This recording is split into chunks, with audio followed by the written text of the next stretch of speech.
बहरहाल युवाओं से किए जाने वाले रोजगार के नाम पे जो ये मखौल करते हैं उसकी तो क्या ही बात करें।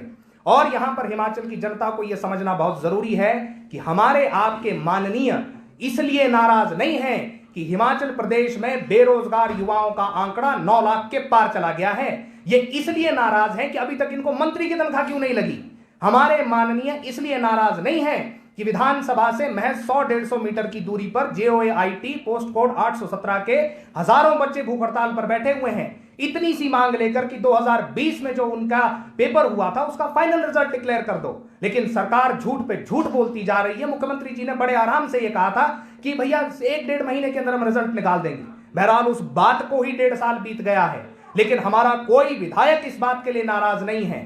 खैर, उन मिडिल क्लास के हजारों बच्चों को रोजगार न दे पाने वाले विधायकों माननीयों के अपने रोजगार पर जब बात आई, जब उस पर तलवार लटकी, तो जगह जगह रोते नजर आ रहे हैं कि इसने ये कर दिया और उसने वो कर दिया।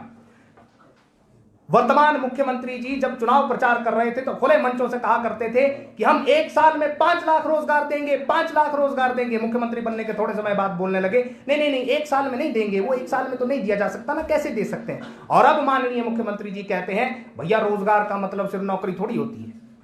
हर कदम पे झूठ बोल करके युवाओं को बरगला करके उनके वोट लेकर के और पलटी कैसे मारी जाती है, वो इन दोनों पिछली सरकारों से, चाहे वर्तमान सरकार है चाहे जयराम सरकार है। जयराम सरकार ने 1.5 लाख आदमियों के सामने दिसंबर 2021 में यह घोषणा की थी कि 4 महीने में सवर्ण आयोग बनाऊंगा, घोषणा ही रह गई।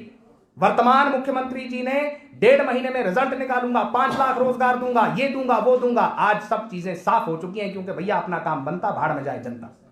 अगली की बात करें तो बीजेपी सरकार के ऊपर हम क्या ही बोले, जितना बोले उतना कम है। इनके 5 साल के कार्यकाल में नायब तहसीलदार का एग्जामिनेशन सिर्फ 2 बार कंडक्ट किया गया। पटवारी और एलाइड सर्विसेज जिनमें बल्क रिक्रूटमेंट्स होती हैं वो एग्जाम इन्होंने बंद ही कर दिए थे, और उसके बावजूद भी हिमाचल के बेरोजगार युवाओं के साथ होने की बात करते हैं। तो यहां तक हम ये बात समझ चुके हैं, हम यानी कि हिमाचल प्रदेश की जनता ये बात समझ चुकी है कि कांग्रेस और भाजपा लगभग एक ही हैं। यहां इस मंच से यह कहना बुरा नहीं है, गलत नहीं है कि BJP is just Congress with a cow. Congress में गाय जोड़ दीजिए, आपको बीजेपी मिल जाएगी। इन दोनों पार्टियों का आपस में एक सामंजस्य है कि भैया 5 साल हमने सत्ता में आना है, 5 साल तुमने आना है। तो 5 साल तुम विपक्ष में रहोगे और हम सत्ता में रहकर खाएंगे, उसके अगले 5 साल हम विपक्ष में रहकर शोर करेंगे और तुमने सत्ता में आकर के खाना है। इनको यह लगता है कि हिमाचल प्रदेश इनकी जो है वो जैसे हमारी प्रॉपर्टी होती है ना, जिसको कहते हैं बाप दादा की जागीर है, ये हिमाचल प्रदेश को उस तरीके से समझते हैं कि यहां पे सिर्फ हमारा ही राज रहेगा, हम ही हम होंगे।